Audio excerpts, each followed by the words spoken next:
오늘 두 번째 결혼학교 우리 진행하도록 하겠습니다. 기도하고 시작하겠습니다. 사랑의 아버지 하나님, 오늘 또 오후 모임으로 우리를 모이게 해주셔서 감사합니다.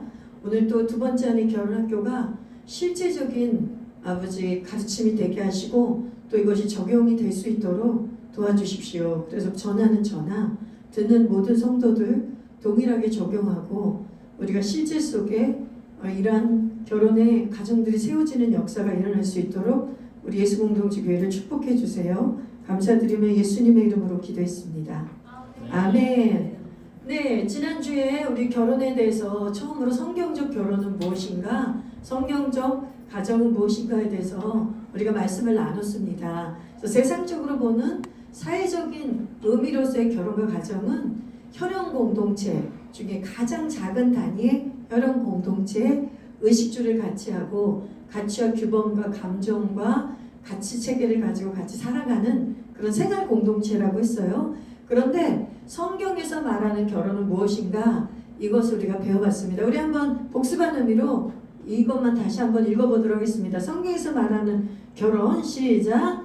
결혼은 킹덤을 위한 창조주의 설계와 계획, 결혼은 인간의 행복을 위해 하나님 아버지가 만들어주신 선물이다. 아멘. 이 정에 대해서 동의하셔야 우리는 성경적 결혼관과 성경적 가정관을 체계를 세워나갈 수 있다고 믿습니다. 동의하십니까? 네, 잊지 마실 게 있어요. 우리의 디자인이 아니라 창조주의 디자인이고 창조주가 설계한 것이라는 거예요. 근데 그게 뭐냐면 선물이라는 거죠. 우리 인간의 행복을 위한 선물. 그런데 이것이 그냥 너희끼리만 행복하게 잘 살고 끝내라가 아니라 킹덤의 시작이란 것입니다. 하나님의 나라의 시작. 그 다음 거 넘겨주세요. 네. 그래서 최초의 결혼을 창시하신 분은 우리 하나님 아버지, 중매쟁이는 하나님이시라고 말씀드렸어요. 그리고 하나님이 자기 형상대로 남자와 여자를 만드시고 이 남자와 여자를 하나 되게 하시는 결혼을 하나님이 창조하셨다. 여기까지만 이제 복습을 하고 이제 넘어가 보도록 하겠습니다. 그 선악과 편을 보여주세요. 선악과 편. 네, 거기 일단 띄워주시고요. 여러분에게 몇 개의 질문을 한번 드려볼게요. 지난주에 여러분이 제대로 강의를 들었고 숙지했는지를 알아보기 위해서 이 결혼, 성경적인 결혼과 가정을 이루기 위해서 우리가 꼭 알아야 될 히브리 단어가 몇 개 있다고 그랬어요? 히브리 단어 기억하십니까? 네, 우리 백길이 형제님에게 먼저 질문하겠습니다. 네, PPT에는 답이 나와 있지 않아요? 우리 길이 형제님의 기억 속에 있는지 물어볼게요. 첫사람 아담은 히브리어 뭐에서 유래했다고 그랬죠? 아다마. 띵동댕동. 아다마의 뜻은 무엇이었습니까? 아담의 뜻을 알아야 되는데 먼지 맞습니다. 그러니까 아담의 이름이 사람이란 뜻인데 아다마에서 유래했는데 아다마의 뜻이 흙과 먼지다. 그래서 남자나 여자나 우리는 먼지와 흙 같은 존재로, 흙 같은 존재이다는 걸 꼭 잊지 않으셔야 된다는 거. 하나님이 그 코에 생기를 불어넣어 주셔서 하나님의 형상대로 만들지 않았다면 우리도 여느 그냥 피조물하고 다를 바가 없는 것이죠. 그러면 우리 교보자매에게 질문하겠습니다. 그럼 하나님의 형상대로 지음받았다 했을 때 형상대로 지음받았다는 것에 세 가지 의미가 있다 그랬어요. 뭘로 지음받았기 때문에 하나님의 형상이라고 얘기했습니까? 하나님의 영. 예, 하나님이 영이신 것처럼 인간도 영체, 영적인 존재로 창조되었다. 맞습니다. 두 번째, 기억 안 납니까? 지정의. 지정의를 가지고. 예, 인격적인 존재. 하나님처럼 지정의를 가진 인격적인 존재. 세 번째가 중요해요. 이 세 번째가 결혼하고 연관이 돼 있어요. 사랑. 아니요. 사랑. 연합. 맞아요, 맞아요. 그러니까 에카드. 예, 에카드인데 사랑도 맞는 말이죠. 근데 연합해서 한 몸 되어 살도록 지음받은 존재다. 그러니까 존재 방식이 하나님과 똑같다고요. 하나님이 삼위일체 하나님이 에카드 한 몸 되어 사시는 것처럼 우리 인간도 따로따로 사는 게 아니라 남자와 여자를 만들어서 한 몸 되게, 에카드 하나 되게 해서 사는 방식으로 지었다는 것이 인간이 하나님의 형상대로 지음받았다는 뜻이에요. 그럼 다시 남자에게 질문할게요. 남자가 자기 이름이 아담아에서 온 거 말고 또 하나 남자 이름을 기억해야 된다 그랬어요. 백길이 형제님, 네. 멋진 이름 하나 있었죠. 남자의 또 다른 이름이 뭐였죠? 자카르. 자카르. 자카르의 뜻은 뭐였죠? 꼭 뜻을 잘 기억을 못하시네요. 아까 아담하도 바로 맞췄는데 뜻을 약간 헷갈려 하시더니 자카르의 뜻 다스리는 기억하다. 기억나. 자카르의 뜻은 기억하다라는 뜻이에요. 그래서 하나님이 남자 이름을 자카르로 다시 명명해 주신 것은 뭘 기억하라는 뜻이에요. 기억은 자카르는 뭘 기억해야 될까요? 남자를 기억해야 될 거. 남자 역할. 아니요. 역할보다 더 중요한 거. 하나님이 뭐라 그랬어요? 하나님 많은 말씀. 많은 말을 했죠. 맞아요. 그런데 하나님이 이제 창세기 하신 말씀 중에 생육하고 번성하고 땅에 충만하라. 근데 남자 역할 맞아요. 경작하고 지키고 에덴을 다스리라. 네이밍 맞아요. 남자 역할 맞습니다. 근데 제가 풀어서 얘기했습니다. 그러니까 다시 말하면 하나님이 말씀하신 그 많은 말들이 뭐예요? 하나님의 말씀, 하나님의 법, 하나님의 말씀과 법을 항상 기억하고 있어야 되는 게 남자의 존재라고 했습니다. 그럼 이제 지은이에게 묻겠어요.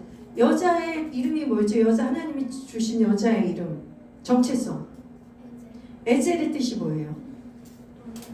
예, 돕는이라는 뜻이라고 그랬죠? 근데 어떤 수준으로 돕는 거라고 그랬죠? 에젤이? 성령님의 역할을 하는 거라고 그랬죠? 그래서 성령은 아니라고 그랬어요. 그래서 자기가 성령처럼 남자를 통치하거나 남자를 주장하거나 가르치려는 것이 아니라 성령의 통로가 돼서 성령과 같이 돕는 자, 성령과 같이 강하게 해주는 자, 성령과 같이 위로해주는 자, 성령과 같이 상담해주는 자, 성령과 같이 어떻게 해요? 도와주고 대기해주는 자, 그 사람 편이 되어서 변호해주는 자, 이런 성령의 역할을 하도록 에젤이 부름받았다고 했습니다. 그럼 보세요. 자카르도 그렇고 에젤도 그렇고 이 두 사람이 하나님의 말씀에 순종할 때에 에카드가 일어나는 거라고 그랬어요. 순종하면 한 몸이 되는 겁니다. 하나가 돼서 이제 부모를 떠나 남자 여자가 하나가 돼서 한 몸의 삶을 사는 것인데, 이제 오늘은 창세기 3장에 나오는 이 결혼이 파괴된 과정, 그러니까 남자와 여자가 그 형상이 파괴된 것, 하나님의 형상이 파괴된 것. 근데 곧 그것이 뭐냐면 결혼의 파괴로 나타나는 것을 여러분에게 오늘 알려드리려고 그래요. 우리가 죄로 인해서 타락을 한 다음에는 우리 인간 본성이 타락했다는 건 알고 있잖아요. 그렇죠? 부패한 마음과 부패한 본성을 갖게 됐는데, 중요한 건 뭐냐면 이제 남자와 여자로서의 정체성도 우리가 잃어버렸다는 것이죠. 아까 우리가 지금 복습한 게 남자 여자의 정체성이잖아요. 그죠? 남자는 자칼로서 이 에덴 동산을 지키고 보호하고 말씀의 법에 따라 여자를 잘 이끌어줘야 돼요. 네이밍 해줘야 돼요. 근데 이 선악과를 먹음으로 인해서 생명나무와 선악과 두 개의 나무가 있었죠. 에덴 동산에는 수만 그루의 나무가 있었죠. 종을 다 말할 수도 없는. 근데 그 중에 하나님이 성경에 언급하신 나무는 두 나무밖에 없어요. 그 두 나무가 뭐냐면 하나는 하나님이 금지하신 나무고 죽음을 낳는 나무입니다. 이걸 먹으면 죽게 될 것이다. 또 하나의 나무는 동산 중앙의 생명나무. 생명나무는 먹고 계속 영생하게 하는, 생명을 계속 유지하는 나무였단 말이에요. 그러니까 하나님이 이들을 에덴 동산에서 죄를 짓고 나서 쫓아낸 이유가 뭐냐면 이들이 죄를 지은 상태에서 저 생명나무 열매를 계속 따먹고 영생할까봐 이들을 에덴 동산에서 남자 여자를 죄 지은 남자 여자를 쫓아내시고 에덴 동산을 이제 신락원이 된 거죠. 신락원. 근데 예수 그리스도가 오셔서 이제 우린 다시 신락원이 아니라 낙원을 잃어버렸지만 다시 낙원을 찾은 자가 되었는데, 보세요. 선악과를 따먹고 죄를 지어 하나님의 법을 어긴 결과가 하나님의 정해놓은 질서가 파괴됐습니다. 하나님은 이 만유의 법칙을 두고 계세요. 여러분 물리학을 혹시 아세요? 저도 물리학을 많이 모르지만 물리학에 우리가 만유인력의 법칙, 중력의 법칙, 중력에서 만유인력의 법칙을 통해 중력이 있다는 걸 알게 됐잖아요. 뉴턴이 찾아냈잖아요. 사과나무에서 사과가 떨어지는 걸 보면서 뉴턴이 만유인력의 법칙, 이 지구에는 중력이 있다는 걸 알게 됐어요. 그것뿐만 아니라 열역학의 법칙, 무슨 수많은 이 창조 과학자들이 발견해낸 법칙들이 있어요. 거기에는 누군가가, 그들은 인정을, 창조주를 인정하지 않으면 뭔지는 모르겠지만 이 자연세계 안에는 법칙이 있다는 거예요. 질서가 있다는 거예요. 그래서 정확하게 그 질서와 법칙대로 움직이고 있다는 것을 과학자들도 인정하고 모든 사람이 인정합니다. 신을 인정하든 인정하지 않든. 근데 우리는 성경에서 정확하게 알게 된 거예요. 이 자연 만물의 법칙을 두신 분이 누구다? 하나님이라는 거. 하나님이 말씀으로 법칙을 두셨어요. 그럼 모든 생명 형상이 살아가려면 그 법칙 안에 있어야 됩니다. 만약에 그 법칙이 어그러져 버리면 이 우주는 다 말려버리는 거예요. 우주는 다 체질이 풀어져 버리는 거예요. 우주는 다 없어지는 거예요. 하나님이 법칙을 만든 분이 마지막 때에 새하늘과 새 땅을 창조하겠다. 지금 있던 것을 다 없이 하겠다. 뭐 없앨 수 있는 거예요. 그러니까 마지막 때 예수님이 심판주로 오시는 거예요. 근데 여러분 보십시오. 태초의 정에는 이 선악과와 생명나무의 법칙을 인간이 어겼기 때문에 어기면 어떻게 된다 그랬죠? 자연 법칙도 법칙이 어겨지면 다 무너지는 거라고 그랬죠? 인간의 형상이 파괴되고 하나님이 만들어 놓은 질서가 파괴되고 죄의 결과로 남자와 여자가 정체성을 잃게 되고 결혼의 가정의 정체성이나 사명도 잃게 되는 거예요. 여러분 이게 너무나 중요해요. 이 원리를 여러분이 정확하게 기억하지 않으면 이 세상에 무너져가는 많은 가정에 대해서 이해할 수가 없어요. 그냥 저렇게 사는 거지. 지지고 볶고 사는 거지. 운이 좋으면 끝까지 사는 거고 아니면 힘들면 못 사는 거지. 이렇게밖에 생각을 못 하는 거예요. 왜 이 땅에 많은 사람들이 뭐라 그럴까요? 이 하나님이 만들어 놓은 결혼을 완성해 가지 못하냐면 우리가 이것을 몰랐기 때문이에요. 근데 이제 알면 되는 거예요. 아, 하나님이 이 가정 안에 법칙을 세워줬구나. 이 법칙대로 하면 이 가정은 계속 행복의 길을 가는 것이고 이 법칙을 우리가 만약에 또 어기고 그 법에 불순종하면 우리는 다시 무질서와 파괴 속에 있을 수밖에 없다는 거죠. 여러분 그 다음 보여주세요. 그 다음 성경에서 이제 정확하게 이게 어떻게 파괴되는지 알려줘요. 아담의 저주부터 보여주세요. 아담의 저주.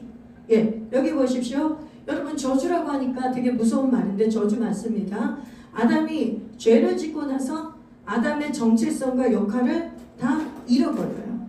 그래서 어떤 일이 벌어지냐면 한번 이거는 남자가 되신 우리 박기리 형제님 혼자 읽어보세요. 시작. 영적 가장으로서 지도력과 정체성을 잃고 여자에게 탓을 돌림.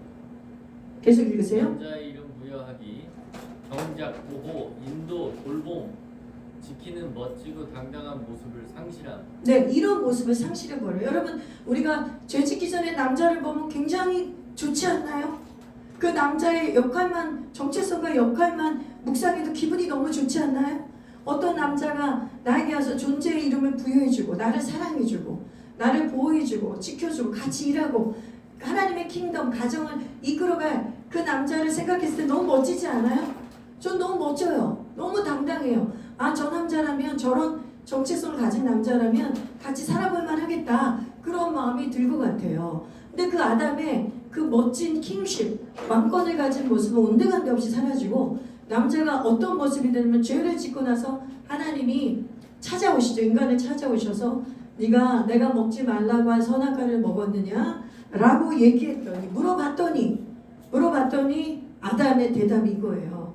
아담의 대답 한번 읽어봅시다. 다 같이 시작. 아담이 이르되 하나님이 주셔서 나와 함께 있게 하신 여자가 그가 그 나무 열매를 내게 주므로 내가 먹었나이다. 여러분 이 말은 뭐 저게 탓을 돌린 거예요? 아니 하하가 먹게 해서 하하가 먹겠다고 얘기하는 거지 않습니까? 아담은 요즘 우리의 눈으로 상식의 눈으로 보면 팩트를 얘기한 거예요. 하와가 자꾸 날 권해서 제가 먹고야 말았습니다. 팩트를 얘기한 건데 여러분 이 아담의 처음의 정체성을 생각하면 이게 하와에게 탓을 돌린다는 걸 깨달을 수가 있어요. 아담이 하와의 존재의 이름을 명명해 준 건 누구의 역할이에요? 아담이었죠. 아담이 살 중에 살이고 뼈 중에 뼈라고 그랬잖아요. 하와에게. 하와가 살 중에 살 뼈 중에 뼈가 된 건 아담이 존재를 명명해 줬기 때문이에요. 하나님이 하와를 여자로 만들어줬지만 그 여자를 아담이 하나님의 눈으로 정확하게 정체성을 네이밍 해줬단 말이에요. 그러니까 하나님의 눈과 아담의 관점이 지금 똑같은 상태예요. 그럼 그 아담은 어떻게 했어야 되냐면 머리를 지도력을 발휘했어야죠. 하와가 아무리 저거를 먹자고 막 잉클 찡긋찡긋하고 막 온갖 교태와 유혹을 하고 막 애교를 떨고 난리를 부려도 아담은 어떤 정체성을 놓치면 안 돼요. 자카르 기억하다. 하와 무슨 소리야? 왕침이 튀겼어요 지금. 침이 너무 크게 창피해서. 여러분 못 봤는데 침이 막 사방으로. 여러분 내가 아담의 역할을 하려다 보니까 위협 있는 목소리가 나오네요. 하와 내가 하와의 모든 면은 다 좋아하고 사랑하지만 이건 아니지. 하나님이 뭐라 그랬어? 난 자카르야. 하나님이 말씀하셔서 이걸 먹으면 너희가 정령 죽고 죽으리라. 선악과를 먹으면 정령 죽고 죽으리라. 하나님이 당신을 나에게 주셨어. 당신은 나에게 살 중에 살이요 뼈 중에 뼈야. 내가 제일 아끼는 사람이지만 하나님이 당신이란 사람 나에게 선물로 주셨어. 나는 하나님의 말씀을 들을 거야. 나는 하나님의 말에 순종할 거야. 이렇게 하고 어떻게 했어야 돼요? 리더십을 발휘했어야죠. 그러니까 이 죄를 짓는 일에 아담이 하와에게 넘어가는 것이 아니라 아담이 하나님의 말씀의 법으로 이끌어줘야 된단 말이에요. 근데 하와가 이미 먹었잖아요. 네네. 하와가 이미 먹었으니까 네. 하나님께서 하와에게 벌을 내실 거라는 걸 아담이 알고 아담 하와를 너무 사랑해서 같이 먹은 걸 수도 있잖아요. 네네. 아주 창의적인 발상인데, 네. 네, 나중에 그건 좀 더 토론하겠습니다. 저랑 같이 나중에 토론. 좋은. 평균적으로 남자들이 여자들이 자기 속인다고 하면서 되게 좋아하면서 넘어가는 경우가 많고요. 좋은 의견 감사합니다. 이렇게 하와가 이제 벌을 받고 죽게 되니까 나도 같이 죽겠다. 동반자살. 그게 사랑이 아닐까. 근데 발본적인 깨어있는 아담들은 혼자 딱 얘기를 해요. 사랑받는데 보세요. 그러면 만약에 기경진 내가 이제 그 질문에 대답을 드린다면 이 말씀에 답이 있어요. 만약에 아담이 진짜 그런 뜻이었다면 아담이 이렇게 대답할 수가 없죠. 지금 아담이 뭐라 그러냐면 하나님이 당신이 나에게 주신 이 여자가 이 열매를 나한테 먹게 했다. 왜냐면 하나님이 아담에게 지금 추궁한 듯이 질문을 했잖아요. 그럼 이 추궁한 질문에 여자를 정말 보호하고 지키려고 그랬다면 이 여자 탓을 하면 안 되죠. 하와는 잘못 없습니다. 제가 먹었습니다. 이렇게 오히려 보호를 해줘야 되는데 아담의 지금 언어에는 이 뉘앙스에는 이 맥락에는 그런 느낌이 하나도 없어요. 근데 더 나아가서 뭐냐면 여자만 탓한 게 아니라 어때요? 하나님까지 탓하는 뉘앙스가 느껴지잖아요. 여자가 나를 먹게 했다. 근데 그 여자를 누가 나에게 줬다? 하나님이 나에게 줬다. 그러니까 결국은 내가 이렇게 죄를 지은 거는 자신의 자유의지로 자기가 결국은 먹은 건데 자기가 그거를 하지 않고 어떻게 한 거죠? 여자에게 탓을 돌리고 하나님께 탓을 돌리는 그러한 존재가 됐다는 거예요. 그러니까 제가 여기서 강조하고 싶은 건 뭐냐면 남자가 원래 하나님의 말씀으로 지어졌던 그 위풍당당함, 그 왕권을 가진 그 남자다움의 모습이 상실된 모습이 여기서 나오는 거예요. 사람이 뭔가를 탓하고 자기를 숨기려고 할 때는 언제 그런지 아십니까? 두려워서 그래요. 너무 두려워서.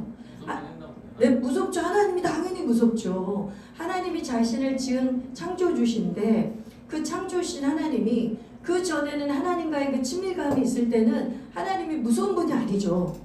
죄를 짓기 전에는 하나님이 무서운 분이 아니라 하나님은 자기 아빠고 아빠와 아빠 되신 하나님과 교제하며 아들과 그런 관계였는데 이제 아담이 딱 죄를 짓고 나니까 두려운 거예요. 그래서 뭘 보면 알 수 있냐면 성경에 보면 3장에 아담과 하가 무화과로 입을 엮어서 자신의 몸을 이렇게 벌거벗고 있었잖아요. 몸을 가린 다음에 그 다음에 숨었다고 다 했어요.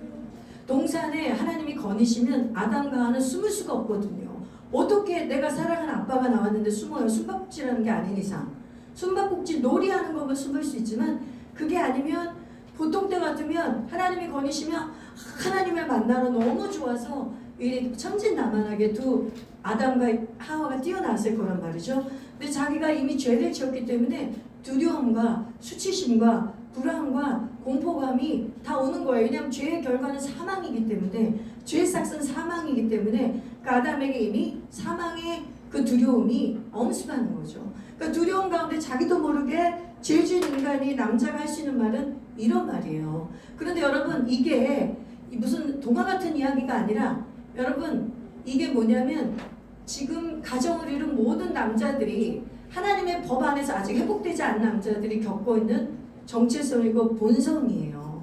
그래서 이 계속되는 네버 엔딩의 그 부부싸움이나 우리의 그 갈등은 결국은 다 뭐냐면 자기의 것으로 그것을 그 죄가 인정이 안 되는 거예요.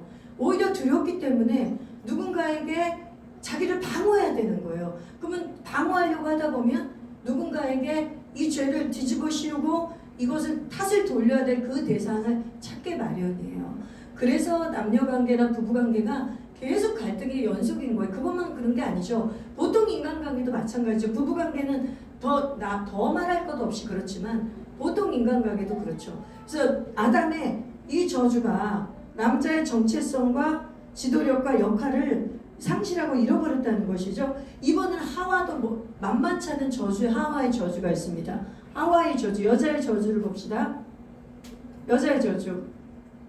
그 다음 거요. 남자의 저주 다음 거. 예, 한번 이거는 우리 교부가 읽었어요. 교부가 잠이 많이 오기 때문에 우리 교부자매가 크게 읽어주세요. 모든 베펠에젤의 정체성을 잃고 남편을 돕고 세우는 자가 아니라 파괴자로 전락, 남편에게 종속되는 자로 전락함. 예, 이게 여기 여러분 동의가 되세요? 원래 돕는 배필일 때는 남편을 세우는 자였어요. 누구의 사역을 한다고 그랬죠? 성령 사역을 한다고 그랬잖아요. 남편에게 성령 사역을 할 수 있는 사람이 에젤이고 여자였어요. 근데 어떻게 됐죠? 성령 사역을 하기는커녕 남편을 자신의 매력을 이용해서 자신의 매력과 남편에게 사랑받는 그 매력 포인트를 이용해서 남자에게 죄를 짓도록 종용하는 일을 해버렸어요. 남자가 죄를 지어서 넘어지기를 해버렸단 말이에요. 그래서 여러분 너무나게 강렬한 말인지 모르지만 세우는 자가 아니라 세우지 않으면 어떻게 되는 거죠? 파괴자가 되는 거예요. 두 개밖에 없어요. 여자의 정체성에 원래는 에젤, 세우는 자였다면 죄를 지은 여자는 남자를 파괴하는 자. 아까 우리 기룡지가 말했죠. 먼저 먹었잖아요. 먼저 먹었죠. 먼저 죄를 지어버렸죠.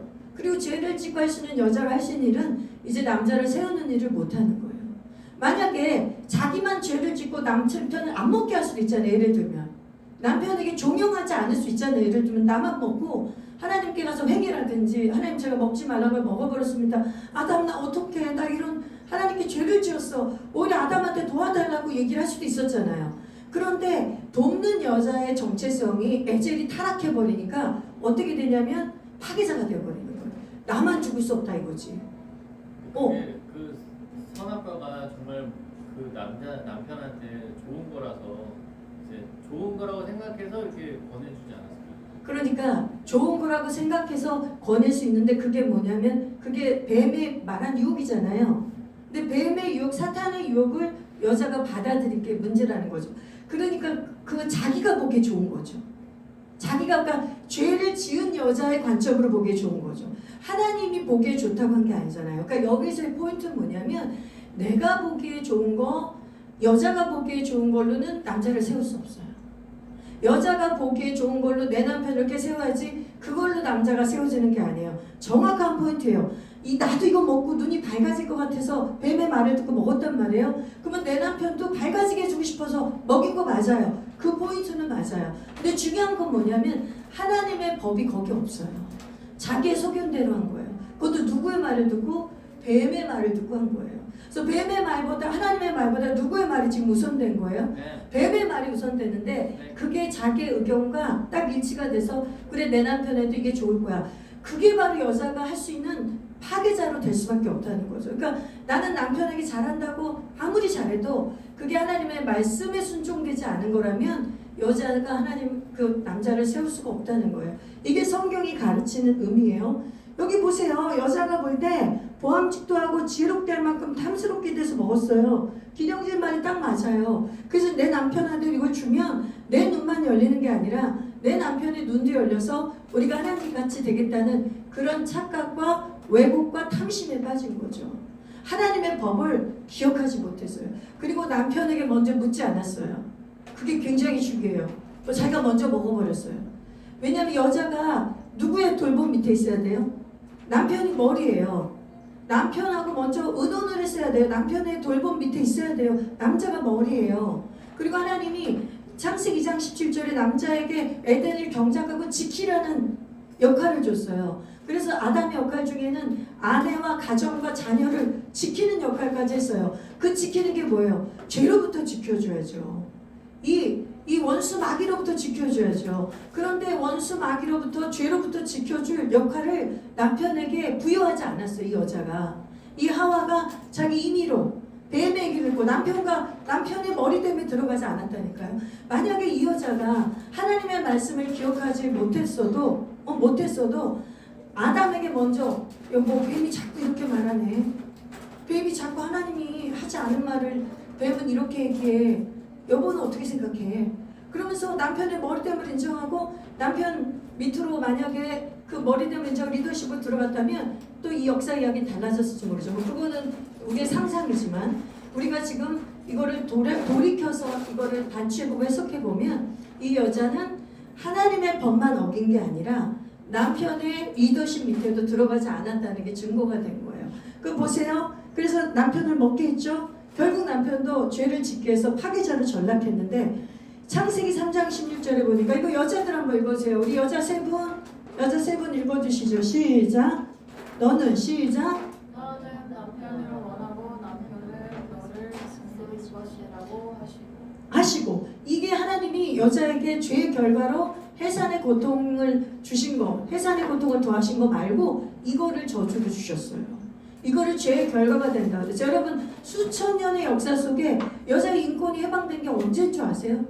불과 1세기도 안 됐어요. 여자의 투표권 참정권이 여자에게 부여되고 여러분 여자가 수천 년 동안 여자는 남자에게 종속된 존재로 살았습니다. 실제로 이 세계사 역사 속에 맞지 않습니까?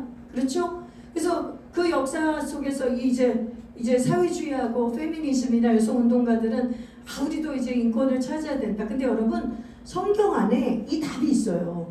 여자가 어떤 저주를 받았냐면 얘 남편을 원하는 게 뭐가 잘못됐어요? 이렇게 물어볼 수 있어요.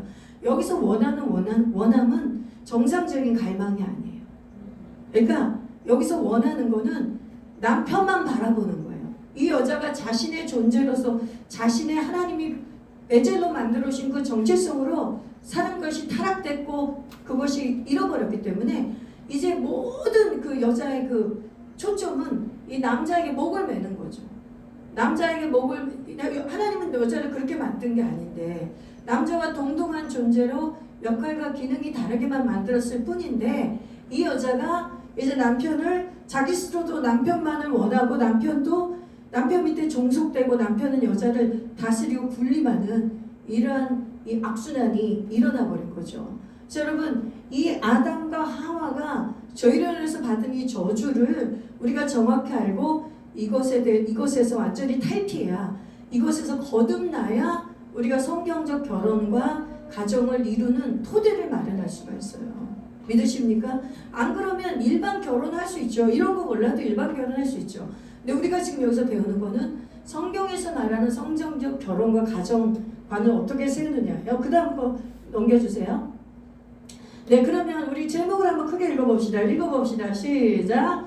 아담과 하와의 저주를 끊고 태초의 가정의 원형을 어떻게 회복할 것인가? 여러분 길이 있습니다.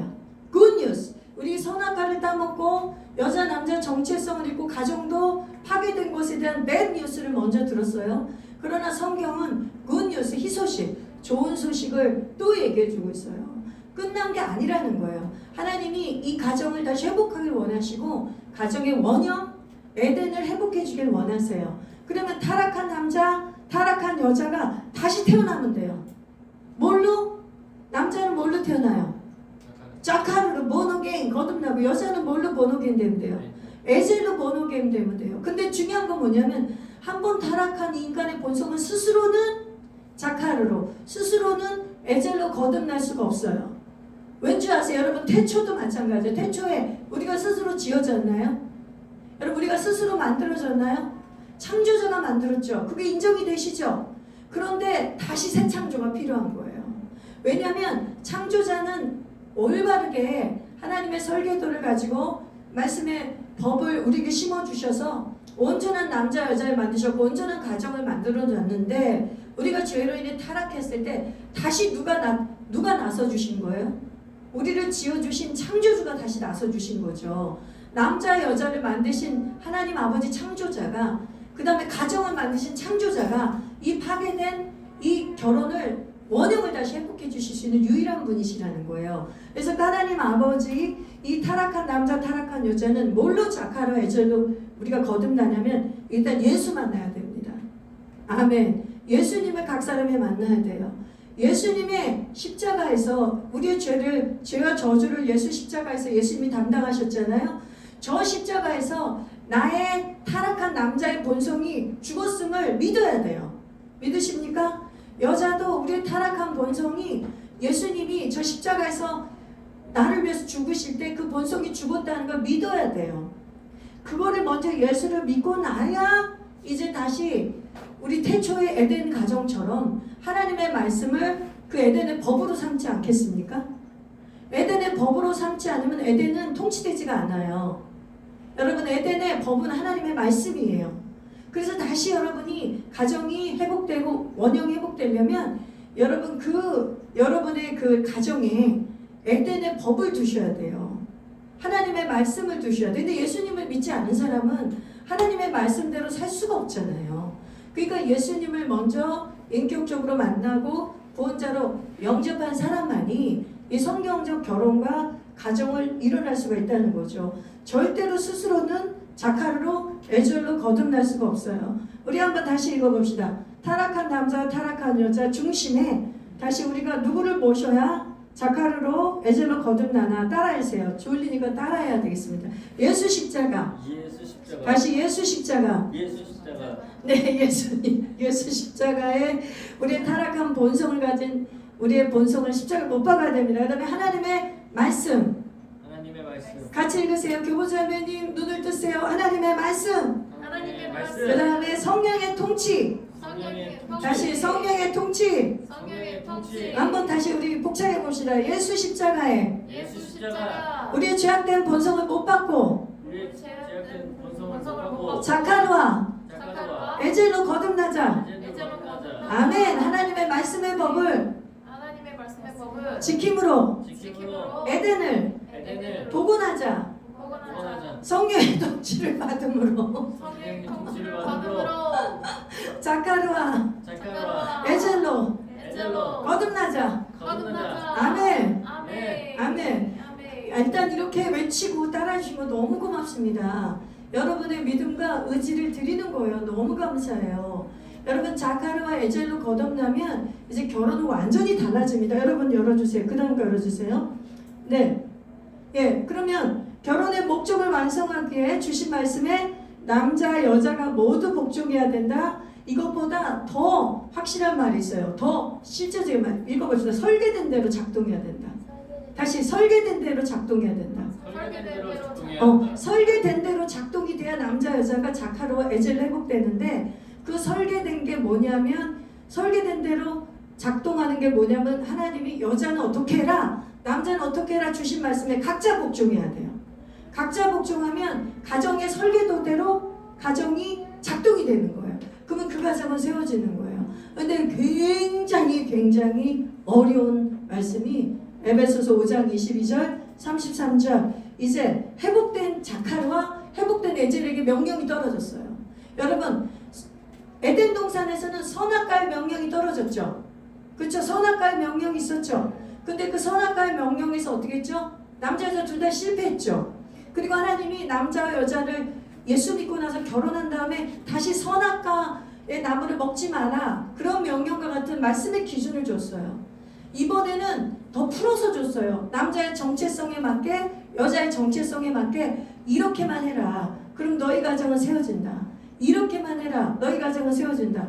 먼저 여자 파트 읽어보겠습니다. 여자 파트. 우리 여성들, 저도 읽겠습니다. 우리 기리 형제 잘 들어보세요. 하나님이 여성에게 뭐라고 명령이냐. 여성들은 결단하는 마음으로 들으세요. 기리 형제 눈에서만 레이저가 나오네요. 졸려서 눈을 부릅떠서 그렇긴 한데 또 정말 열심히 듣는 게 보여서 너무 자랑스럽습니다. 하여튼 I'm proud of you. 계속 proud of you예요. You know that. 오케이, 읽어봅시다. 아니 그걸 가리면 어떻게 해요? 우리 교보자님 어떻게 읽으라고. 못들 거예요. 같이 읽어보겠습니다. 네, 아내들이요. 우리 다 아내 될 거잖아요. 다 아내 될 거니까 읽어야 돼요. 시작. 아내들이요. 자기 남편에게 복종하기를 주께 하듯이 하라. 이는 남편의 아내의 머리됨이 그리스도께서 교회의 머리됨과 같음이니 그가 바로 몸의 구주시니라. 그러므로 교회가 그리스도에게 하듯 아내들도 범사에 자기 남편에게 복종할지니라. 여러분, 아니요, 아내들부터 성경에 나온 대로 우리 아내들이요, 우리 미래 아내들이요, 우리 이 말씀에 순종합시다. 하와가 남자의 머리됨을 인정하지 못함으로 남자를 어떻게 하는 사람으로 타락했다고요? 세우는 자가 아니라 파괴하는 자로 전락했어요. 저는 여러분 이거를 우리 애젤인 여자들이 각인해야 된다고 생각해요. 내가 머리가 되려고 하면 난 남자를 세우는 게 아니구나. 나는 내가 아무리 똑똑하고 지혜를 발휘해서 남자를 세우려고 해도 내가 머리가 돼버리면 남자는 세워지지 않는구나. 파괴되는구나. 왜 그래요? 설계가 그렇게 돼 있다니까. 설계가. 아니 기계도 설계된 대로 도면대로 해야 기계가 나오죠. 그리고 설계된 대로 작동을 해야 매뉴얼대로 작동을 해야 작동이 될 거 아니에요. 여자 매뉴얼은 이거예요. 이거밖에 안 주셨어요. 아내들이요. 태초부터 하와를 보거라. 하와의 저주를 보거라. 하와가 머리됨을 인정하지 않았어요? 남편의 머리됨을 인정하지 않으니까 하나님의 주권도 인정하지 않았잖아요. 그러니까 예수님이 뭐라고 얘기냐면 아내의 머리됨이 그리스도께서 교회의 머리됨과 같다고 못을 박아버렸어요. 남편이 너의 머리인 거는 교회의 머리가 예수님 거랑 똑같아. 만약에 여러분 이거랑 똑같아요. 목사가 교회에서 머리가 돼가지고 예수님은 머리가 아니고 목사가 왕노릇하면 그 교회 어떻게 되겠어요? 망합니다. 그리고 목사가 왕노릇하고 돈 많은 장로가 왕노릇하면 그 교회 어떻게 돼요? 망해요. 누가 머리가 되셔야 돼요? 교회의 머리는 예수님이에요. 그럼 예수님 없이 우리가 교회 생활을 아무리 해도 그 교회는 하나님이 인정해주지 않는 교회란 말이에요. 그거랑 똑같다는 거예요. 그 중요도가 그 정도로 똑같대요. 너희 아내들이요 남편의 머리됨을 인정하지 않는 게 가장 큰 범죄라는 거예요. 가정을 세울 때 말이에요. 가정을 안 세우고 싱글일 때는 하나님을 요구하지 않죠. 우리 남편이 없잖아. 그러면 우리 주님께 순종하고 또 다른 리더십에 순종하는 삶을 하나님이 요구하세요. 그런데 너가 결혼했느냐? 그러면 너가 이 설계도를 절대로 잊어버리면 안 된다. 내가 너 남편을 잘났든 못났든 네 눈에 옳게 보이든 옳지 않든 그 남편이 네 머리다. 이거를 완전히 인정하지 않으면 네가 내 머리됨을 인정하지 않는 거다. 이렇게 하나님이 못을 박았다니까요. 옛날에도 제가 한번 간증했는데 어떤 자매님이 진짜 남편을 하찮게 여겼어요. 그 남자하고 정말 이혼하겠다고 수백 번도 더 얘기했는데 나한테 나중에 회개하면서 얘기하더라고요. 목사님 자기가 꿈을 꿨는데 자기 몸에 머리가 없더래. 자기 몸에 머리가 없더래요. 아니 자기 몸에 머리가 없는 게 아니라 남편의 머리가 없더래. 남편이 머리가 없이 몸만 돌아다녔대요. 그게 얼마나 흉측하고 무서워요? 그 깨어나서 성령님이 깨닫게 해줬대요. 내가 남편을 무시하고 남편을 내가 이 머리됨을 인정하지 않고 남편을 복종하지 않으니까 하나님이 이런 꿈을 주셨나 보다. 지금도 남편의 머리됨을 인정하려고 진짜 구분부터 있어요. 지금은 이전에 비하면 아주 잘 살고 있어요. 점점 이 자매가 에젤로 거듭나고 있어요. 제가 따끔하게 얘기했어요. 남편을 세우지 않으면 너는 남편을 파괴자가 되는 거야. 그랬더니 처음에는 그걸 인정을 못하더니 나중에는 인정을 하더라고요. 그게 바로 이제 소망이 보이는 거예요. 성령의 통치를 받아들이는 거예요. 에젤로 거듭나는 거예요. 여러분 아내들이요. 우리 이제 아내가 될 사람인데 절대로 남편의 머리됨을 건드리면 안 돼요. 이 질서를 건드리면 가정은 세워지지 않습니다. 그리고 여러분이 사랑을 못 받아요. 그토록 받고 싶은 사랑을 내가 남편의 머리됨을 인정하지 않으면 그 남자가 머리가 없는 거기 때문에 그 머리가 이 여자를 돌봐줄 수가 없어요. 이번에는 남자 보세요. 남자. 근데 기령재님 남자 파트가 훨씬 길어요. 딱 보기에는 여자들이 되게 불리해 보이잖아요. 딱 보기에는 여자가 되게 손해보는 말씀 같잖아요. 이 남자 파트를 한번 읽어보세요. 기가 막힙니다. 아니 그 전부터 우리 기령재가 큰 소리 읽어보세요. 남편들아부터 크게. 남편들아. 더 크게. 남편들아. 아내 사랑하기를 그리스도께서 교회를 사랑하시고 그 교회를 위하여 자신을 주님같이 아니 주심같이 하라. 주신같이 하라. 그 다음에 이는 곧 물로 씻어 말씀으로 깨끗하게 하사 거룩하게 하시고 자기 앞에 영광스러운 교회로 세우사 티나 주름 잡힌 것이나 이런 것들이 없이 거룩하고 흠이 없게 하려 하심이라. 이와 같이 남편들도 자기 아내 사랑하기를 자기 자신과 같이 할지니 자기 아내를 사랑하는 자는 자기를 사랑하는 것이라. 누구든지 언제나 자기 육체를 미워하지 않고 오직 양육하여 보호하기를 그리스도께서 교회에게 함과 같이 하나니 우리는 그 몸의 지체임이라. 그러므로 사람이 부모를 떠나 그의 아내와 합하여 그 둘이 한 육체가 될지니 이 비밀이 크도다.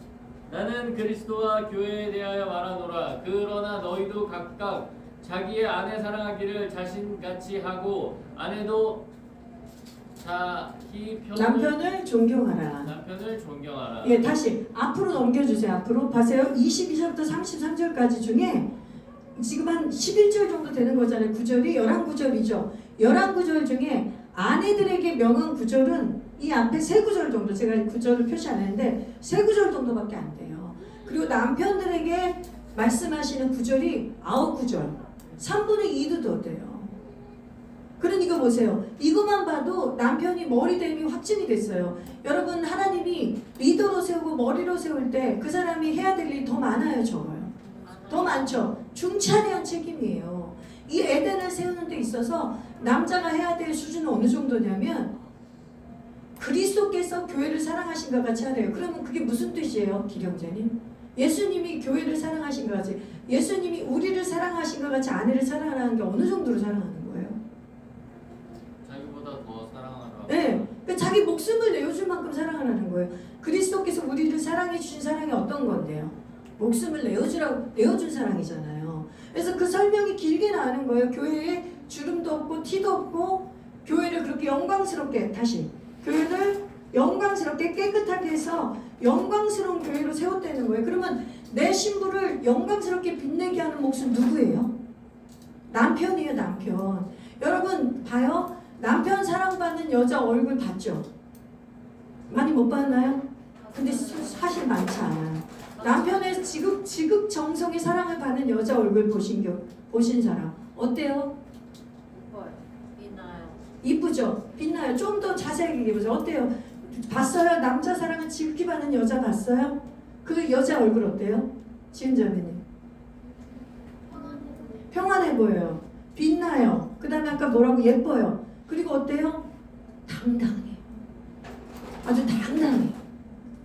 뭐 그 사람이 돈이 많든 옷을 이쁜 걸 입었든 그런 건 아무 상관없어. 명품백이 없어도 돼. 진주 목걸이, 진주 귀걸이 없어도 돼. 여기 알반지 안 껴도 돼요. 오히려 남편 사랑을 못 받는 사람들이 오히려 그런 거에 더 집중할지도 몰라요. 자기를 빛나게 해줄 뭔가를 찾고 싶어서. 남편이 나를 영광스럽게, 남편이 나를 빛나게 해주지 못하니까, 남편의 사랑 못 받으니까 그 허한 공허감을 다른 걸로 명품으로 치장했으라도 나를 빛나고 싶은 거예요. 맞죠? 아, 사주면 더 좋죠. 남편 사랑받고 사주면 금상에 처마죠. 근데 제가 말하는 건 남편의 사랑받는 것만큼 다른 어떤 보석과 선물도 그걸 따라잡을 수가 없다는 것을 강조하는 것 뿐이에요. 그러니까 뭐냐면 남편의 역할이 저렇게 놀랍다고. 왜냐하면 남편은 뭐 한다고? 네이밍하는 사람이잖아요. 존재를 부여해준 사람이잖아요. 하와가 그렇게 기고만장해진 게 뭐냐면 남편이 너무 사랑해준 거야. 남편이 어디다 대고 남편의 머리됨을 인정하지 않고 자기가 그 마귀에게 홀라당 넘어가가지고 그 선악과를 먹게 해요.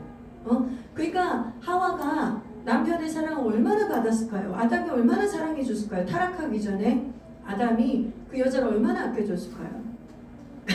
그런데 여러분 보세요. 근데 하나님이 이제는 타락하기 전에 아담으로 비유를 하지 않으셨어요. 예수님 하나님은 누구를 비유하셨어요? 예수님이 둘째 아담으로 오신. 로마서 5장에 보면 첫 번째 아담은 실패했지만 두 번째 아담인 예수 그리스도께서 인간으로 오셔서, 그러니까 하나님이신데 인간으로 오셔서 두 번째 아담으로 오셔서 이 죄를 없이 하고 우리를 다시 이렇게 영화로운 존재로 만들었거든요. 그럼 둘째 아담을 쫓아가는 이제 백길이 형제는 앞으로 아내를 저렇게 만들어줄 수 있는 거예요.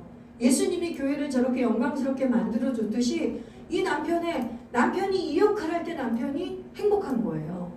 남편이 아내의 정체성을 부여해주고 아내를 빛나게 해주고 내 목숨보다 아내를 사랑해주고. 근데 이게 얼마나 어려운 일이냐고. 나는 솔직히 내가 여자지만 여자가 아내들이여 남편에게 복종하라, 머리됨을 인정하라, 이거보다는 남편이 더 어려울 것 같아. 난 남편이 더 어려울 것 같아요. 왜냐면 그리스도가 너의 머리인 것처럼 남편을 예수님이라고 생각하고 남편을 주께 대하듯이 해, 주님께 대하듯이 해. 이 복종을 하나님은 아내에게 남편을 향해 요구했고 그리스도를 대하듯이 하면 돼요. 그리스도를 대하듯이. 그래서 저 남자가 그리스도는 아니에요. 그러나 성경이 그리스도를 대하듯이 하라고 그랬기 때문에 그렇게 해야 돼요. 그리고 남편도 마찬가지예요. 이 아내가 내가 정말 내 목숨을 내어주기까지 지극히 사랑할 만한 어떤 조건이나 여건이 없다 할지라도 그 조건이 돼야 사랑하는 게 아니라 하나님이 명령하셨기 때문에 자카르기 때문에 하나님의 법을 기억하는 자이기 때문에 사랑을 하는 거예요. 쌍방간의 피차간의 복종해야 그 가정이 세워진다는 거예요. 여러분 이것이 한쪽에서만 계속하면 굉장히 한쪽 배우자는 고통스러운 시간을 또 오래 견디겠죠. 그러나 결국은 그래도 그 가정이 세워집니다. 두 가정 중에 한 사람만이라도 이 일을 하나님의 법에 다시 아까로 보내주세요. 아까 첫 번째 예수님의 말씀 앞에 그 다음 거 앞에 이 두 남자가 타락한 남자 여자가 자카르 에젤로 거듭나서 예수 십자가 말씀과 성령의 통치 안에 들어가면 이 가정은 신속하게 세워지고 이 가정은 말할 수 없이 성경적으로 신속하게 세워지고 만약에 배우자 중에 한 명만 이 일을 한다 할지라도 그 가정에 소망이 있어요. 그러면서 베드로전서 3장에 얘기했잖아요. 거룩한 부녀들이요. 남편이 아직 믿지 않거나 남편이 아직 불신자여도 그 남편을 주께 대하듯이 그 남편의 머리됨을 인정하고 사랑하고 존경하고 복종하라고 돼 있어요. 왜냐하면 너로 인해서 그 남자가 어떻게 된다고요? 하나님의 거룩한 자. 그 남자도 자카르로 거듭날 수 있다는 거예요. 그리고 만약에 남자가 먼저 그런 사람이라면 그 사람이 지고지순하게 자카르의 역할하면 그 여자가 언젠가 에젤로 거듭나죠. 이 애가 된 사람이 누구냐면 최수종 씨예요. 최수종 씨하고 하이라 씨예요. 하이라 씨는 귀신을 실제로 보는 사람이었어요. 그 집이 무속이 얼마나 강했던지 귀신을 실제로 봤대요.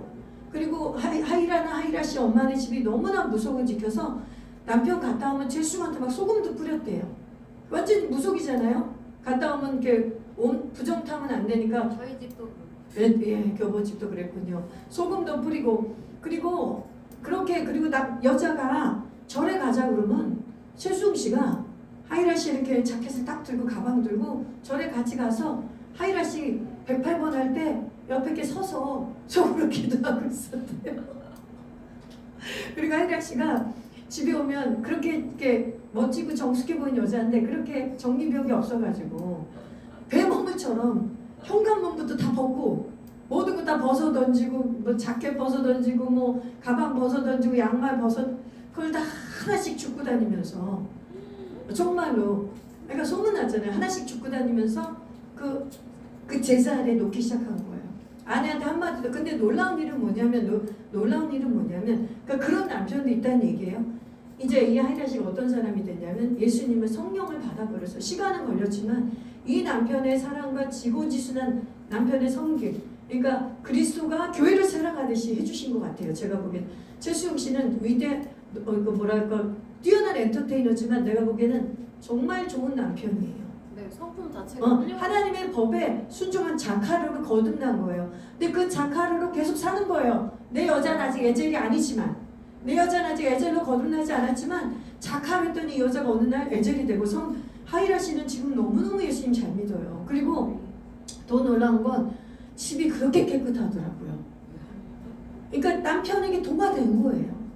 그러니까 자기는 그렇게 그런 걸 정리를 잘 못한 사람인데 이 남자가 탓을 하거나 타박을 하거나 정죄하거나 비난하지 않는데 지고지순하게 사랑으로 해줬을 때 이 여자가 어느 순간 동화되는 거예요. 여자도 마찬가지예요.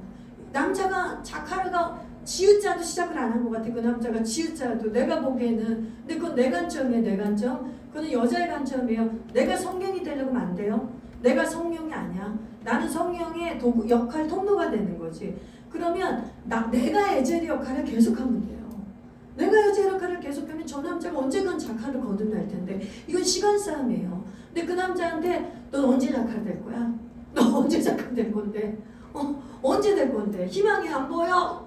작화를 언제 될 건데? 이러면 작화가 되고 싶다가도 작화가 되지 않기로 결심을 해버릴 수가 있어요. 그러니까 작할 찾으면 더 힘들어요. 그러니까 어깃장을 놓을 수가 있다고. 사람이란 게 그래요 원래. 그래서 그러니까 여러분 이 에젤로 작화로 거듭난 건 내 힘으로 안 되는 거야. 예수 십자가에 나의 본성을 못 박아야 돼요. 그래서 다시 에베소서로 돌아오세요. 내가 그냥 이 말씀에만 복종하자. 내 남편이 나를 예수님처럼 나를 사랑해 주든지 안 해주든지 거긴 관심 끄고 나는 에젤인가? 나는 내 남편의 머리됨에 복종하고 있는가? 이것만 주님하고 주구장창 의논해 가면서 주님께 도움을 구하면서 이 예제를 하는 거예요. 그러면 놀라운 건 뭐냐면 아직 남편이 작하루가 안 됐어도 내가 행복해요. 왜냐하면 사람은 자기의 정체성대로 살아 행복하거든요. 사람은 에젤은 에젤처럼 살아 행복해요. 작하루도 작하루처럼 살아 행복해요. 그래서 내 남편이 아직 못 따라와도 내 여자가 내 아내가 아직 못 따라와도 내가 그렇게 살아야 내가 만족 있고 내가 행복해요. 그리고 그 사람이 행복이 전염이 돼요. 나도 저 여자처럼 살아보고 싶은 마음이 겉으로는 자존심이 있어서 말 안 해도 속으로는 계속 동화된단 말이에요. 전이 되고 전염되게 돼 있어요. 그런데 내가 아직 작하루가 되지 못한 사람을 계속 그 사람만 바라보고 하와이 저주에 가둬줘서 나는 그 남자만 바라보고 있어. 계속 그 남자만 보고 있어. 저 남자가 하는지 안 하는지 그 남자만 보고 있어. 그 다음에 그 남자에게 그럼 종속되는 자가 되는 거예요. 여자는 여러분 오히려 있잖아요. 남자의 머리됨을 인정해야 종속 안 되는 거예요. 굉장히 모순되는 말 같죠. 이 페미니즘 여자들이 모르는 게 있어요. 페미니스트가 자기가 머리가 되면 내가 종속이 안 될 거라고 생각해. 그렇게 가르쳐요. 거짓말이에요. 성경의 진리 하나 들어보니까 남자됨에 머리됨에 종속을 해야 오히려 인정을 해야 그 여자가 남자에게 종속이 안 돼요. 남자의 머리됨을 인정하지 않고 복종을 안 했기 때문에 그 여자가 자기가 머리가 되려고 하니까 오히려 남자를 갈구하고 남자 없으면 못 살고 그리고 남자에게 종속되는 존재가 되는 거예요. 정말 에젤이 되면 여러분 그 에젤로 계속 살다 보면 언젠가는 그 나의 남편이 작하르가 되는 날이 올 거라고 믿습니다. 내가 작하르로 살다 보면 언젠가는 내 여자가 에젤이 되는 날이 와요. 여러분 그래서 오늘 에베소서 5장 20절 33절은 선악과를 먹어버림으로 타락해버린 에덴 신락원을 봄낙원으로 바꿔주는 키워드예요. 키워드예요. 이거를 지켜내면 여러분 가정도 살고 교회도 살고 사회도 살아요. 믿으십니까? 믿으십니까? 여러분 이거를 꼭 이 주제 말씀 계속 이 에베소서 5장 22절 33절 이 주제 말씀을 붙들고 우리가 가도록 합시다. 그 다음에 이제 다 끝나갑니다. 제가 4시 안에 마칠게요. 예, 이제 마무리합니다. 결혼은 1번 읽어봅시다. 시작. 결혼은 사명이다. 사명이다. 다시 읽어봅시다. 시작. 창조자 하나님께서 인간을 만드실 때 친히 결혼을 디자인하신 목적을 기억하고 결혼을 준비하고 계획해야 된다. 우리 백길이 형제랑 지금자매는 저로이기예요. 지금 한 달 일주일밖에 결혼이 안 남았는데 정말 이번에 이 결혼학교를 공부하면서 이거를 계속 실제적으로 적용할 수 있는 누구보다도 저로의 기회라고 생각해요. 그래서 지금 결혼을 디자인하고 계시잖아요. 두 사람이 하는 과정이 다 결혼을 디자인하고 있는 거예요. 우리가 결혼하면 어떻게 할까? 우리는 뭐 가정계획은 어떻게 할까? 우리는 어떻게 서로 생활은 어떻게 할까? 또 우리 가정예배는 어떻게 드릴까? 막 이런 여러 가지 의견들이 지금 하고 있잖아요. 야, 너무 좋은 거예요. 근데 그런 거를 서로 의견을 조정하실 때 요번에 결혼학교에서 배운 결혼은 하나님이 디자인해 주신 거야. 그래서 남편 대신 우리 백길이 형제님이 우리 하나님이 디자인해 준 대로 이 설계도대로 한번 해보자. 우리 자충우돌에도 한번 우리 해보자. 이 성경 원리대로 한번 해보자. 그렇게 하고 리딩해 주시기 원합니다. 리딩해 주시기를 예수의 이름으로 축복합니다. 에이 듣고 그 사람밖에 없는데요. 아멘. 그래서 결혼을 디자인하신 분이 하나님입니다. 이것만 기억하세요. 결혼 디자인하신 분 하나님입니다. 우리가 아니라 하나님인데 우리에게 선물을 주셨는데 우리는 그 설계도대로 한번 따라가 보겠다. 그래서 여기 되게 중요해요. 우리 결혼이 방해 요소가 많습니다. 일단 뭐냐면 불행한 부모의 결혼 생활. 저 같은 경우는 이 케이스예요. 부모님이 너무 불행한 결혼 생활했기 때문에 결혼에 대해서 노 아이디어였어요. 노 아이디어. 결혼이 하나도 좋은 거라고 느껴지지 않아서 어려서. 그러니까 그걸 회복하고 이 성경적인 결혼을 꿈꾸기까지 정말 오랜 세월이 걸렸고 지금은 누구보다도 이 성경적 결혼을 할 수만 있다면 이것처럼 행복하고 귀한 선물은 없겠다는 걸 확신하고 있어요. 부모님의 불행한 결혼 생활, 또 당사자의 이혼이나 상처의 아픔, 먼저 배우자가 갈 수도 있고 먼저 떠날 수도 있고 또 원치 않지만 이혼을 경험할 수도 있어요. 이게 결혼을 또 방해하는 요소가 될 수가 있죠. 그 다음에 또 세 번째도 아주 방해 요소입니다. 오랜 미혼의 상태. 이거는 제가 경험해봐서 아는데 오랜 미혼의 상태를 경험하면 모든 면의 자존감이 떨어져요. 여자로서의 자존감도 떨어지고 또 시기적으로도 때를 놓쳤다는 생각도 들고 또 기회도 별로 없고 그래서 굉장히 방해 요소입니다. 오랜 미혼의 상태가. 네, 그럼에도 불구하고 여러분 이걸 믿으십시오. 결혼을 디자인하신 하나님께서는 무엇이든 할 수 있다. 믿으십니까? 그래서 우리의 부모가 불행한 결혼 생활을 했어도 우리에게 혹시 헤어진 상처가 있어도 우리에게 오래된 미혼의 상태가 있다 할지라도 우리는 어떻게 할 수 있습니까? 결혼할 수 있습니다. 믿으십니까? 우리는 뭐 할 수 있습니까? 결혼할 수 있어요. 맞아요. 결혼할 수 있어요. 돌파할 수 있어요. 왠지 아세요? 창조주가 디자인하셨다니까요. 하나님이 디자인하셨기 때문에 우리에게 소망이 있는 거예요. 그래서 우리가 하나님께 떳떳하게 구할 수 있는 거예요. 떳떳하게. 아까 내가 남현희 권사님 그 천국 갔다가 벌떡 일어나다 다시 돌아가신 분, 복음 전하고 돌아가신 분 얘기 중에 정말 재밌는 얘기한테 전 저희 결혼에 적용했어요. 그 독자 집안에 가서 여자를 딸만 8을 낳대요. 근데 이 남현희 권사님하고 장모님 되신 두 분이 너무 믿음이 순수하셔서 딸도 감사합니다. 너무 아들이 갖고 싶었지만 8번째까지 딸을 낳았을 때 이들의 실망감과 이 실망은 어땠겠어요? 근데 그걸 애써 감추고 자기의 솔직한 감정을 내놓지 않고 애써 감추고 주신 분이 하나님이시니까 감사합니다. 감사합니다. 잘 크겠습니다. 이렇게 기도했대요. 근데 어느 날 하나님이 기도하는데 남현희 권사님한테 이렇게 얘기했대요. 너 왜 아들을 구하지 않느냐? 네가 계속 내가 딸을 8을 줘도 네가 아들을 내가 줄 것을 믿고 간절히 구하지 않고 그냥 감사만 하니까 이 감사한 상태밖에 내가 줄 수 없지 않느냐 이러셨대요. 그러면서 할머니가 세상에 이제 47을 바라보고 있는데 하나님이 아들을 구하라고 그랬대요. 8을 딸을 낳는데 하나님이. 그리고 더 놀라운 건 하나처럼 경수가 끊어졌대요.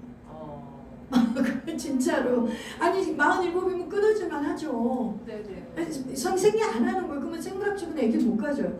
근데 이분이 진짜 믿음이 대단하시지. 성경에는 살아도 90세 경수가 끊어졌는데도 애를 낳았으니까 하나님이 다시 회춘을 주셔서 경수가 터지면 애 낳을 수 있는 거 아니에요. 그래서 정말 남편하고 이 장로님하고 지금으로 따지면 할머니지. 그때 당시 60년대인데 60년대도 전이죠. 한 60년대 그 할머니가 돌아가셨으니까 40년대 정도 얘기겠죠.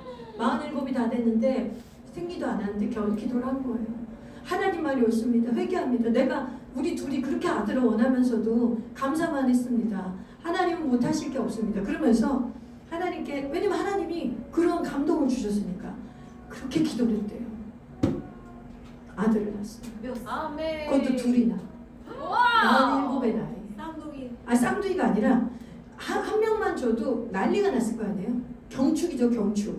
국경일도 그런 국경일은 없을 거예요. 그런데 아들 하나만 주신 게 아니라 막내 아들까지. 그래갖고 신남매를 낳는데, 그러니까 두 아이들은 기적이 아니에요. 엄마가 경수가 끊어진 엄마가 47가, 그러니까 마지막 아이가 47이라고 그래야 하여튼 근데 그 19번째 아이도 경수가 끊어졌을 때 낳은 거예요. 하나님이 회춘을 주셔가지고. 저는 그러면서 그래요. 거기에 그래. 근데 결혼을 하나님이 디자인해 주셨는데 지금 우리가 보기에 이 경수가 끊어진 사라 같은 상태가 아닙니까?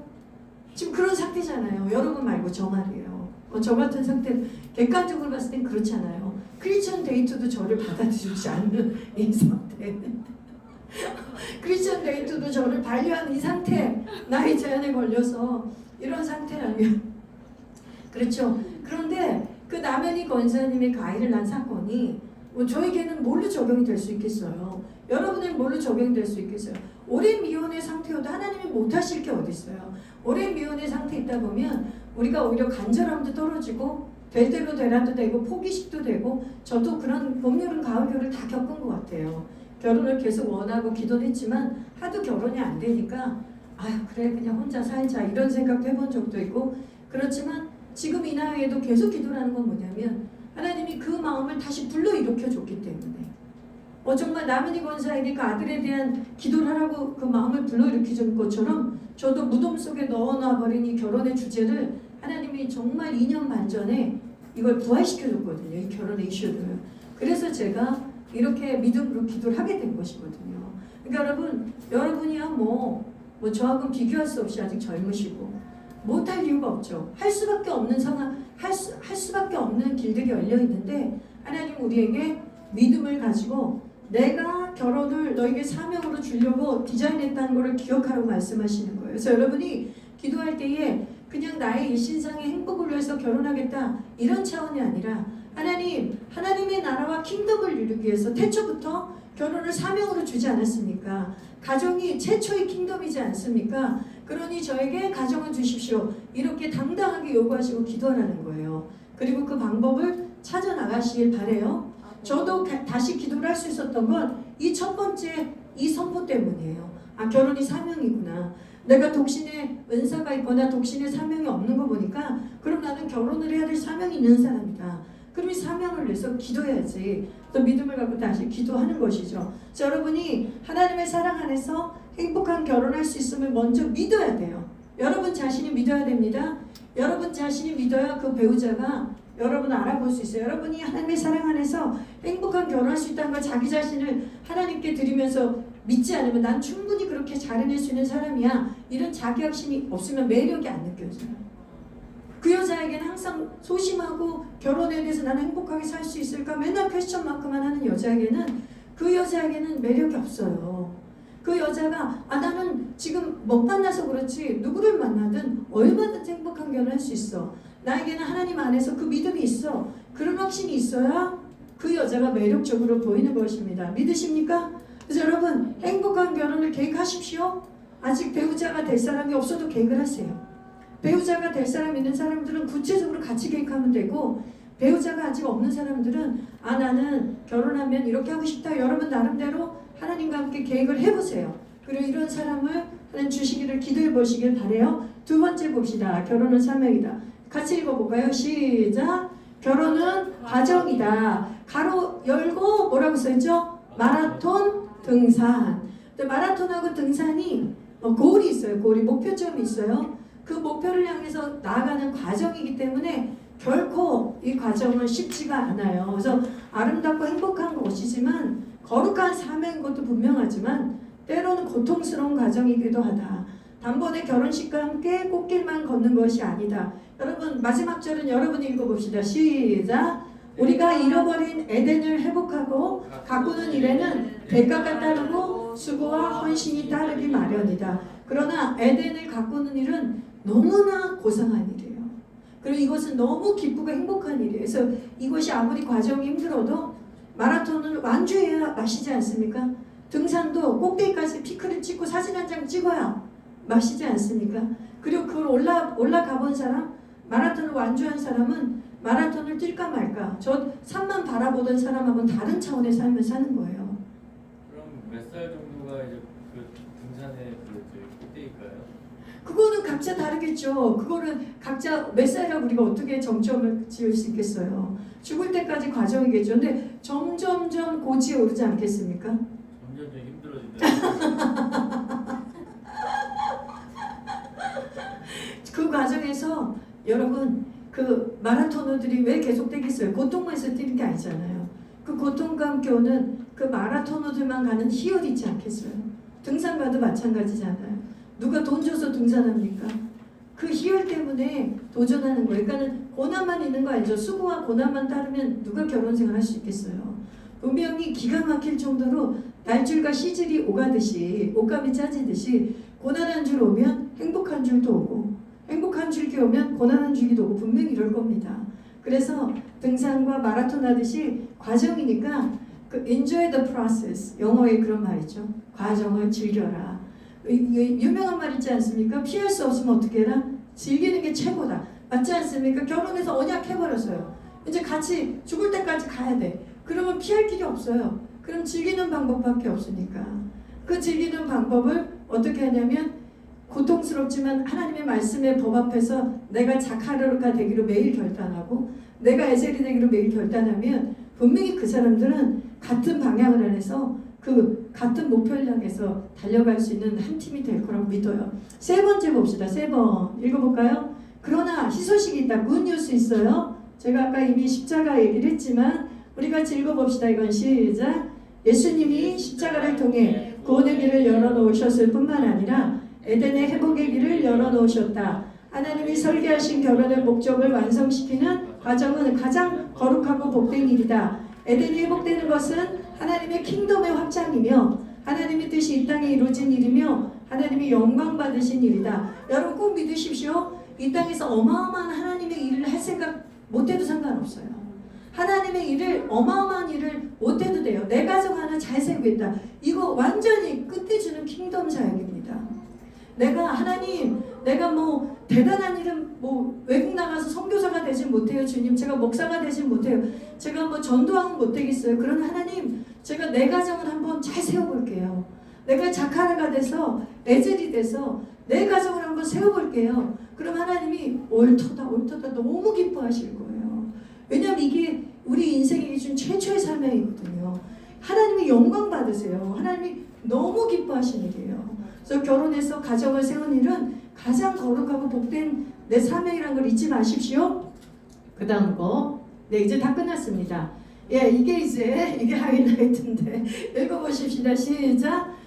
결혼의 최고의 혼수는 사랑과 자기 부인. 다시 지은이 잘 안 읽었어. 시작. 결혼의 최고의 혼수는 사랑과 자기 부인. 예, 남자는 멋진 자기를 부인한다. self denial. 그러니까 뭐냐면 여자도 남자도 결혼의 혼수를 준비하지 않습니까? 아직도 전통적으로 남자가 집을 준비하고 여자는 가구를 준비하고 남자는 여자의 반지를 준비하고 여자도 남자들의 예단을 준비하고 이런 게 혼수라고 생각하는데 실제적인 가장 큰 혼수는 사랑과 자기 부인. 그게 왜 필요하냐면 빨간색으로 해놓은 거 좀 읽어주세요. 시작. 자기 중심성에서 벗어나는 끊임없는 훈련. 이 결혼이 세트장과 같아요. 어떤 영화를 찍으려면 세트장에 들어가면 거기에 맞춰서 영화를 다 찍어야 되지 않습니까?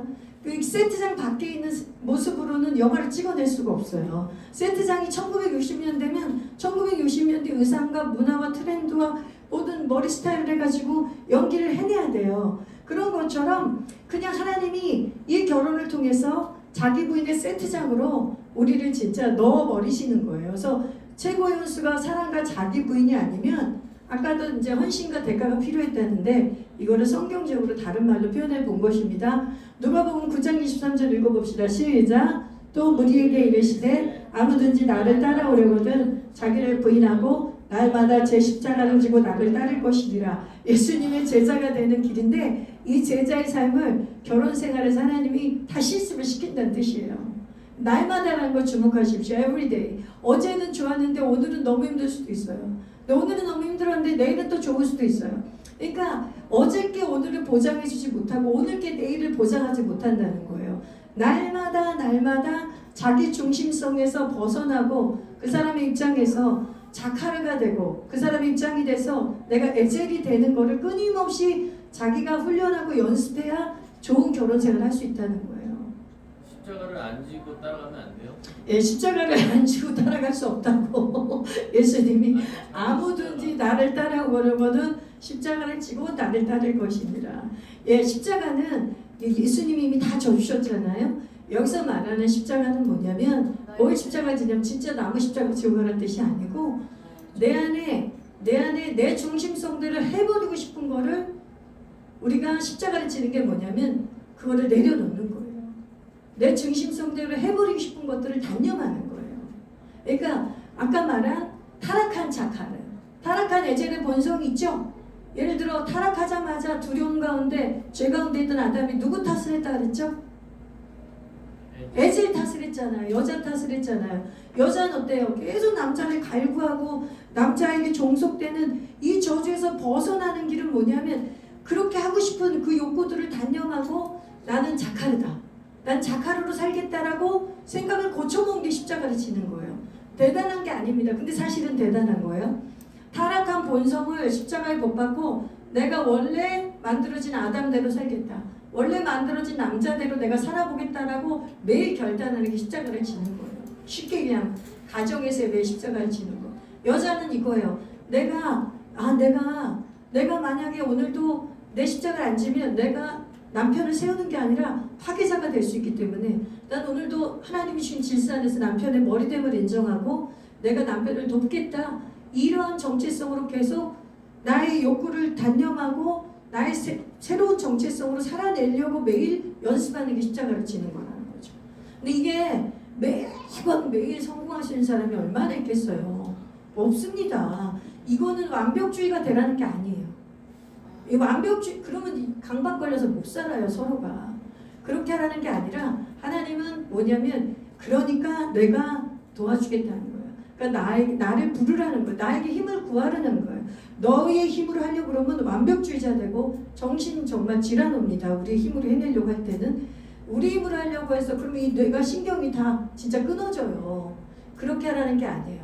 그러니까 내가 이미 너의 죄짐을 졌고 너의 어려움을 다 이해하고 있고 내가 너의 마지막 보루이고 내가 너의 돕는 자이고 내가 너의 아버지가 되니까 너의 삶의 무거운 짐, 남편의 짐, 아내의 짐 이런 거 남편에게 짐 주지 마라. 아내들이요. 남편들은 아내에게 짐 주지 말고 이 짐은 내가 다 졌으니까 나하고 의논하라는 거예요. 아시겠어요? 여러분들이 혹시 이제 결혼해서도 부부간에 싸우게 되거나 힘들거나 그러면 잠깐 각자의 시간을 가지면서 하나님하고 얘기하시면 다 풀릴 거예요. 각자 조용히 시간을 가지면서 하나님이 이런 일이 있었어요. 제가 뭘 놓친 거죠? 제가 오늘도 내가 나를 부인하지 않고 내 중심성을 한 게 혹시 있었나요? 그냥 간단한 거예요. 이런 작업을 하는 거예요. 이게 십자가를 지는 거예요. 뭐 대단한 게 아니에요. 근데 이런 잠깐의 시간들을 갖고 자기를 돌아보고 생각을 다시 이게 뭐라 그러죠? 전환하는 게 이 가정을 세우는데 어마어마한 이게 바로 사랑이라는 거죠. 이게 자기 부인이라는 거죠.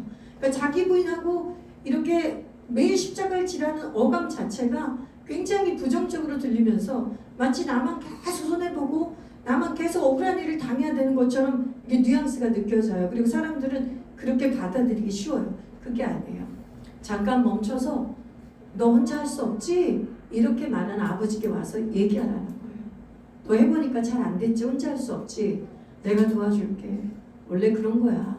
그러면서 하나님이 혼자 우리가 주님께 기도하고 주님께 의논을 하면 그 사람의 내가 아까는 들리지 않았던 그 사람의 속마음이 들리기도 하고 아까는 보이지 않았던 그 사람이 정말 원했던 중심의 동기가 뭔지 생각이 나고 이렇게 될 수 있는 거예요. 그러니까 양쪽이 만약에 그것만 할 수 있다면 그 부부는 너무너무 행복하게 살 수 있을 거예요.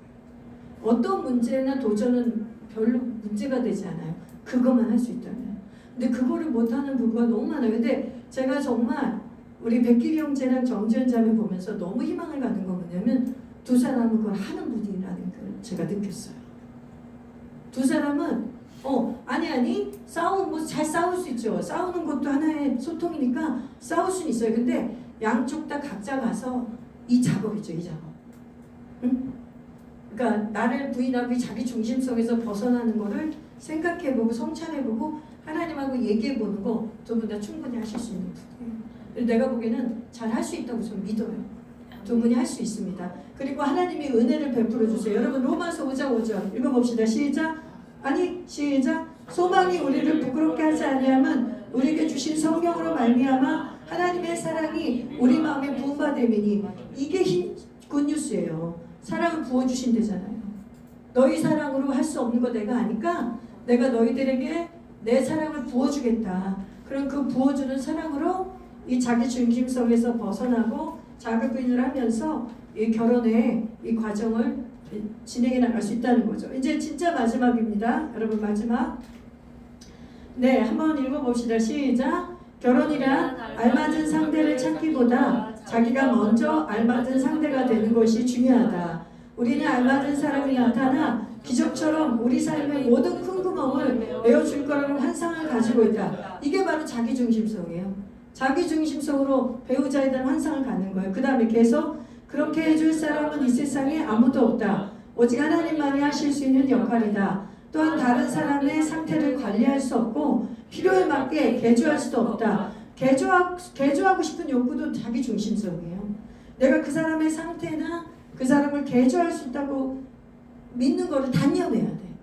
그것도 자기중심성이에요. 그 다음 거 읽어봅시다. 시작. 하나님이 다듬어 가시는 가정을 받아들이고 현재나 미래의 배우자를 위해 헌신적으로 자신의 생명을 버리는 사람이 되는 길 외에는 달리 방법이 없다. 예, 자기중심성을 내려놓고 하나님이 내 남편을 다듬어 갈 거라는 걸 믿어야 된다는 거예요. 믿으세요? 하나님이 내 아내를 다듬어 갈 거라는 걸 믿고 하나님이 다듬어 가시는 과정 속에 내 역할만 하라 이거예요. 내 역할. 자카르는 자카르의 역할. 네. 너무 두 분이 뭐 표정이 너무 리얼해가지고 표정이 너무 이걸 다 겪고 있나 봐요. 그죠? 자신의 생명을 버리는 사람이 되는 길. 근데 이게 아까 예수님이 아까 얘기해 줬잖아요. 그래서 내가 남자가 더 어렵다고 그랬잖아요. 남자가 자신의 생명을, 그러니까 누가 생명을 버리겠어요. 이게 그 생명을 버릴 만큼의 그런 대가의 지불, 그 외에는 이 하나님의 나라가 세워진 이 결혼이 그렇게 쉽게 세워지는 게 아니라는 거죠.